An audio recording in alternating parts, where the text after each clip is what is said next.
Hello YouTube, welcome to The Breakfast Club. You're with Got That Funk. Thanks for joining me. I'd also like to thank Sister Danger for standing in for me yesterday. I was busy attending the demonstration to protest against Trump's Muslim ban. The demonstration was happening at Downing Street last night. That's the Prime Minister's residence. You can't actually access Downing Street as a member of the public though, so we were all in Whitehall, which is a very large thoroughfare in the centre of London, which basically connects Parliament to Trafalgar Square, which is like a big memorial. Anyways, at the peak of the demonstration, that street from one square to the other was thronged. And by thronged, I mean you could move around, but you'd be brushing up against people to do so. So it wasn't so tightly packed that you couldn't move anywhere except for right in front of Downing Street, which was definitely that close. I got stuck there for about 40 minutes. Where I couldn't move anywhere in any direction. But yeah, it was a really good-natured crowd. And of course, this demonstration was an impromptu demonstration. I found out about it Sunday afternoon. I think they basically announced it Sunday morning. So there was about 36 hours of advanced notice, and yet about 20 to 30,000 people, I'm guessing, turned up. Possibly more than that. I mean, it's a very large thoroughfare, and like I say, it was completely thronged from one end to the other at the peak. So it's anybody's guess, really, how many people that turns out to be, but I'd be very surprised if it was less than 20,000. Anyway, suffice to say that one of my favorite things about impromptu demonstrations, and this is the first one of any major size that I've been to, is the fact that because the people don't have time to prepare, and it's not really sponsored by any sort of group like, say, MoveOn.org or Stop the War Coalition or anything like that. You won't have very many, if any, printed signs. Some signs that were printed on someone's scanner at home by the look of it. And quite a few were handmade signs. In fact, I'd say the lion's share of the signs at the protest were handmade. And the beauty of that is that you get people's real thoughts about the situation, and how they want to do their protesting is much more personal in a sense when the signs are all handmade rather than being handed out by an activist group at the beginning of a march. And I would like to share with you some of the quotes off of some of these placards before I carry on with the video, because I thought this was really heartening to see so many people sort of spontaneously turn up on very short notice and go to the trouble to bring such positive messages. Now, the first three I want to share with you are quotes from famous people, only one of which I actually recognize, but you might recognize and be able to tell me the author of these quotes. If you are neutral in situations of injustice, you have chosen the side of the oppressor. I really like that one. Another one read, when injustice becomes law, resistance becomes a duty. That's a good one. And this one I recognize. This is Martin Luther King, I'm pretty sure. There comes a time when silence is betrayal. And then some sort of homemade signs. Those were homemade, by the way, as well. But I could just tell those were definite quotes because I saw more than one person with the same saying on their sign. So that tells me they picked it up from another source. Anyway, some of the more personalized ones that I saw, I really did want to share some of these. I thought they're beautiful. Some of them are beautiful. Some of them are just kind of funny in a way. I'll get to that in a minute. This one's great. What unites human beings is huge and wonderful. What divides human beings is small and mean. Here's another one. Nothing strengthens authority as much as silence. Respect existence or expect resistance. I love that. Your silence will not protect you. I'm going to talk more about that a little bit later on. Not our country, still our problem. This is all of our problem and all of our responsibility. Not condemning is condoning. And that's relevant because we were there to protest the Prime Minister because she gave a very sort of tepid response to Trump's action. She didn't come out and condemn it. She simply said that the UK doesn't agree with the policy, which is extremely weak in my opinion. Anyway, carrying on, I saw one American guy there holding a sign saying, "I'm an American and we're sorry." As an American citizen myself, of course, I was quite heartened to note that there were a lot of Americans in the crowd, and I could tell because obviously I could hear their accents when they're talking to one another, and there was I'm curious how many of these people who were American, who I met at the protest or saw at the protest, live here like I do, and how many just happened to hear about the protests while they're on vacation and decided to show up. But it was really nice to see. There was definitely hundreds of Americans there, no doubt about that. Anyway, back to some of these signs because they're great.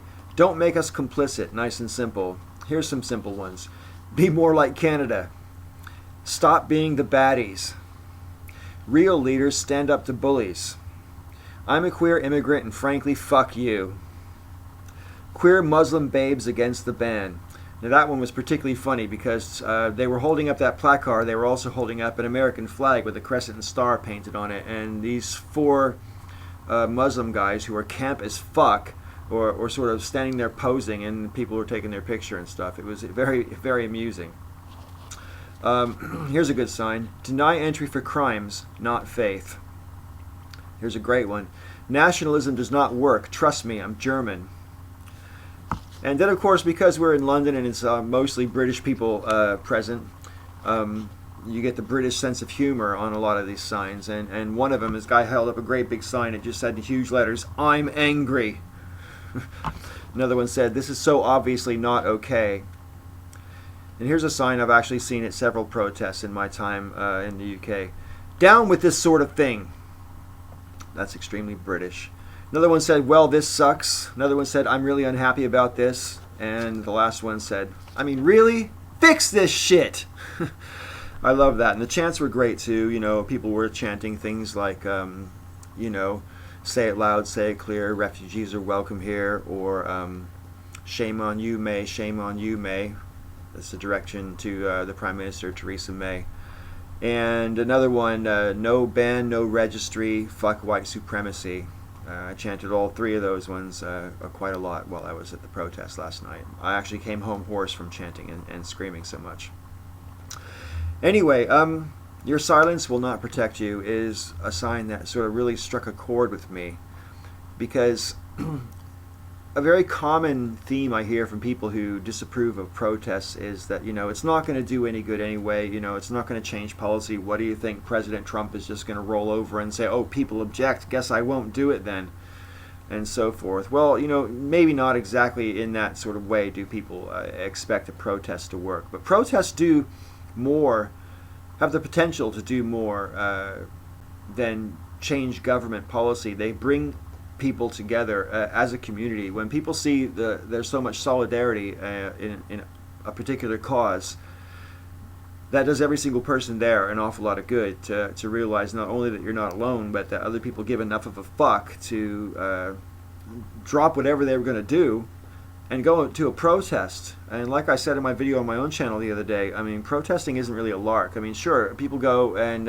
have a good time insofar as, you know, we're all looking at each other's signs and everything, and just, you know, like I say, it's the sense of camaraderie is fantastic because you all realize you're there for the same reason, and you do give a fuck, and just being around people who give a fuck really is encouraging, and it sort of gives you that strength to carry on. Now, so there's more to protesting than just trying to change policy, in my opinion. But changing policy is obviously one of the goals. And as regards Trump's Muslim ban, in quotation marks, I think the potential is there for the protests to have an effect. Maybe not on Trump himself, but possibly the judiciary, who will have to decide whether or not this ban is legal. Now, some people don't like to call this a Muslim ban because it's not banning all Muslims. And I find it interesting when people make this argument, because if you've made that argument in a comment section or in person to someone that, hey, look, you know, people are overreacting, it's not really a Muslim ban, they're just banning immigration and refugees from 7 countries, and it's not really a Muslim ban. Well, okay, let's just say, for the sake of hypothetical question, that I agree with that. If it was a Muslim ban, like Trump campaigned he would do, he campaigned saying he was going to ban all Muslims from coming to the country. If he had done that, would you object to it? I'm just curious, Because I think a lot of people playing this, it's not really a Muslim ban game, or just playing a game of fucking semantics. I mean, honestly, do you really care if this is a full-on 100% all Muslims can't come ban? Or do you support it because you find it a reasonable directive to, restrict travel from these countries because people from these countries are oh so fucking dangerous? Even though in the past 40 years there haven't been any fatal terrorist incidents with people from these countries in the United States. So there's that.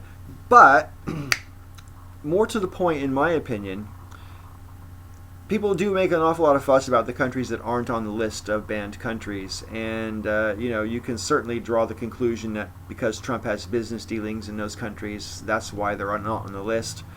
I think that's a fair conclusion to come to, although I don't think it's proven by any stretch of the imagination. I can understand why people make that inference, and it's a classic reason why conflicts of interest are going to be the thing that undoes Trump's presidency in the end. I honestly believe that. I honestly think that Trump's had his fingers in so many pies around the world that virtually anything he does is going to be perceived and be provable to be a possible conflict of interest, and therefore he's using the presidency to enrich himself, was expressly forbidden in the Constitution. So hopefully Trump will get impeached on that basis, that he simply cannot be president objectively because he does have too many conflicts of interest. But I digress. Back to the Muslim ban question. When Trump issued his executive order, in the executive order he made an exception to give preferential treatment to Christian refugees.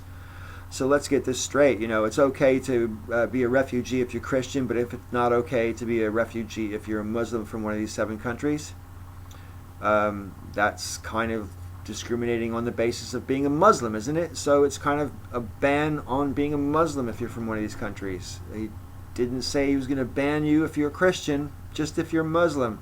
So doesn't that make it a Muslim ban, however limited it might be to 7 countries? I mean, there's 40 or so Muslim majority countries in the world, so I guess 7 is only, 16%?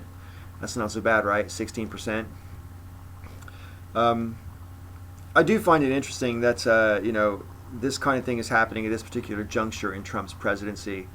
I wanted to talk briefly, and I've already talked longer than I should, but I wanted to talk briefly about what I think is Trump's strategy. When it comes to his picks for his cabinet, he picked so many people who are clearly not right for the jobs. An awful lot of the people, most of the people that he picked to be in his cabinet, are people who don't believe in the function of the departments that they've been tasked to be the leader of. And it seems obvious that they want to destroy these departments to make them unfunctionable. And that really, really, really bothers me. And my thinking here is that Trump decided to just sort of flood the Senate with so many odious people to choose from that they couldn't possibly say no to all of them, because then you could just point to the Senate and go, well, hey, you're obviously being unreasonable because you're not approving anybody I've put forward. So if you just put every single person forward who is not really worth consideration, they're going to have to let some of them through. And I think Trump's just sort of betting on the odds that some of the ones he really, really wants, like perhaps maybe Jeff Sessions or Rex Tillerson or some of those, will get through. I really hope not in both of those cases, and I hope Betsy DeVos doesn't get through either. But I don't want to digress on that particularly. But suffice to say, I think it's part of Trump's strategy to sort of overwhelm his what he perceives as his opposition, in this case Congress, to get his own way, just overwhelm them to make them look like they're the bad guys if they don't go along with it. And it seems to be working, because an awful lot of the Senate committees, even the Democrats on some of the committees, have let people go through, and I find that really disturbing, and perhaps I can talk about that in another video sometime. Anyway, I think the same strategy is true with Trump's executive orders. I think he has just inundated the press and the public with so many decisions in such quick succession, and they seem to just get more and more disturbing. The Muslim ban one, issued on Holocaust Memorial Day, a shocking error of judgment in terms of publicity. I'm surprised that someone who made his name in sort of public entertainment wasn't more sensitive to how that was going to look. But anyway, yeah, issuing a Muslim ban, I think, was the straw that broke the camel's back. And you know, rumor has it that there was going to be some executive order about discriminating against LGBT people in certain businesses as well, which is possibly going to come out later this week. So I think his strategy is basically to flood us with more obnoxious, objectionable shit that we could possibly reasonably demonstrate about, and just hope that some of it gets through. And then, you know, maybe come back again next year and try the same shit over again, that kind of thing. What really bothers me, both at the British political sphere as well as the American one, is how there seems to be a definite sort of effort to paint the Trump administration as, you know, yeah, maybe it's a little bit on the extreme side for an American administration, but, you know, this is basically just going to be business as usual eventually, and we're just going to have to deal with it as a personality issue of Donald Trump. And, you know, like Congress seems to be sort of trying to make nice with the piranha right now, because they're sort of like, well, you know, we're going to want Trump to play ball with us and the things that we want to do, so we're going to have to sort of go along with some of the shit he's trying to get away with. It's so fucking obvious, and it's so infuriating, because quite honestly, Trump seems quite plainly unfit to be president, and Congress needs to step the fuck up and assume its role of checks and balances. The judiciary already has done regarding the Muslim ban, and that's the final thing I want to talk about, because originally Trump basically told the Customs and Border Protection people to ignore the court orders and to carry on with instructions from the executive branch. So basically, you've got the executive branch telling its agencies to ignore the judicial branch. If that's not a constitutional crisis, I don't know what is. So we really have to be very cautious about President Trump and the things that he is going to try and do. And yeah, very cautious about you know, everything that he's trying to do. Basically, he wants to basically reshape America in his own image for his own benefit and the benefit of people he likes. That should scare the shit out of everybody. And I'd like to echo a question from my friend the Operatic Vlogs when he said to Trump supporters, genuinely, it's a genuine question: how far would too far be for you? What would Trump have to do before you go, no way, I'm not down with that? What would he have to do for him to lose your support? He's already plunging the country into a constitutional crisis. The whole fucking State Department resigned rather than work under Rex Tillerson.